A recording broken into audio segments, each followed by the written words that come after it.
open, what we're going to do is go to File, New, and here you can click on this custom one, at least I can, that'll say 2000 by 3000, but if you do not have that option, right now we can type in width 2000, height 3000. Oops.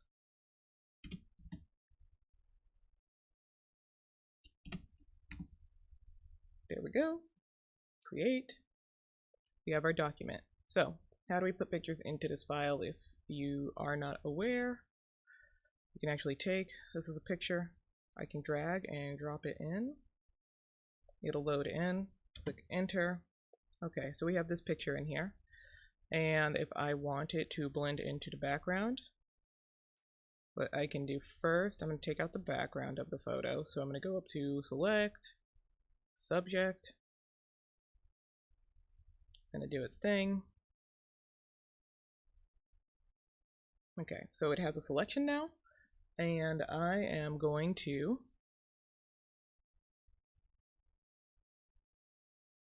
make sure I am clicked on the selection tool, right click, make work path. Okay, I'm not going to alter the work path in this case because I'm just showing you guys how to do this really quickly. And we are going to create a vector mask. Okay, so with that done, we can Control plus to zoom in, H key to turn to hand. Okay, so there's our picture for right now. Now to make like a gradient overlay kind of thing, to make the bottom of the picture fade out, what we can do is go here where our gradients are. And if we want to make it have adjusting colors, we can do something like this and then click on Create Clipping Mask. That will clip it to just a picture. Now we can try applying a multiply or some other kind of effect. So it has a blended kind of color mode look to it. Now if we want to create some kind of overlay selection, I just click this little icon at the bottom. Now we are on Layer Mask Thumbnail, and what you can do is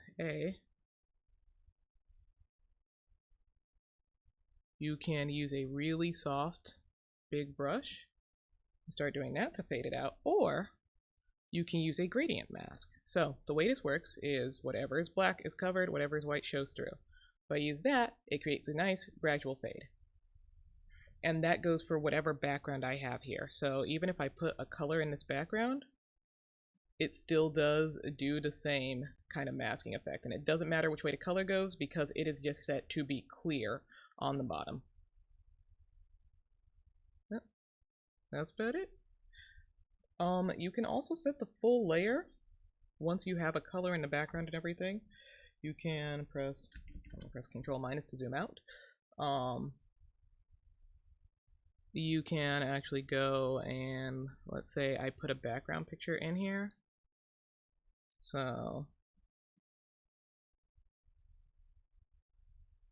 let's go and use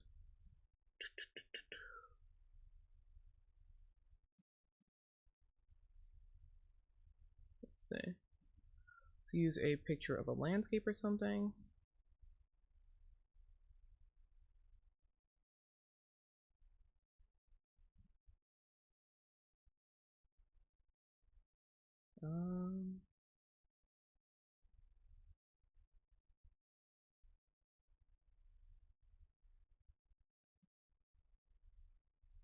Sure.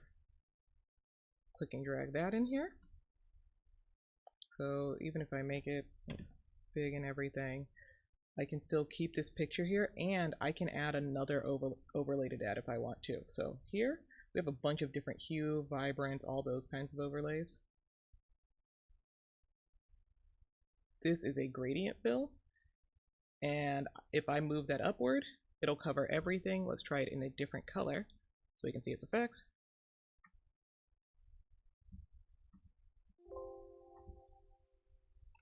Okay, let's try it in this color scheme. So gradient. Instead of here, you can go down here, click on the other gradient options. Let's try that one, see what happens. I'm going to delete this one.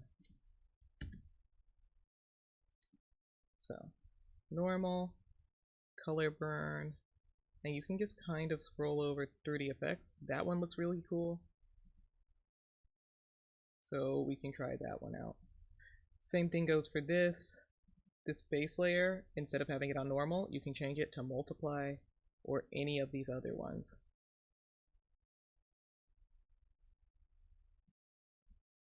To fit what you're doing. So that's kind of a quick overview on some of those effects. If we wanted to fade out the edges, we could do that by creating another gradient map. So clicking here, this is a layer mask.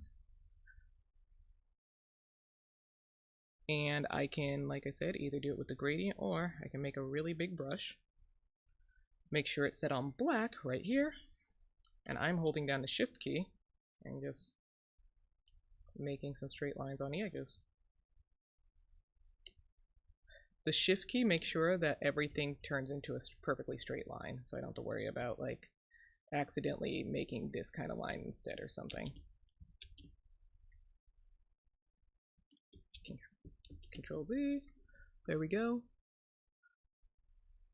And you also have the opacity, so let's say I only want a slight fade. You can do that too. Just by clicking around. Okay.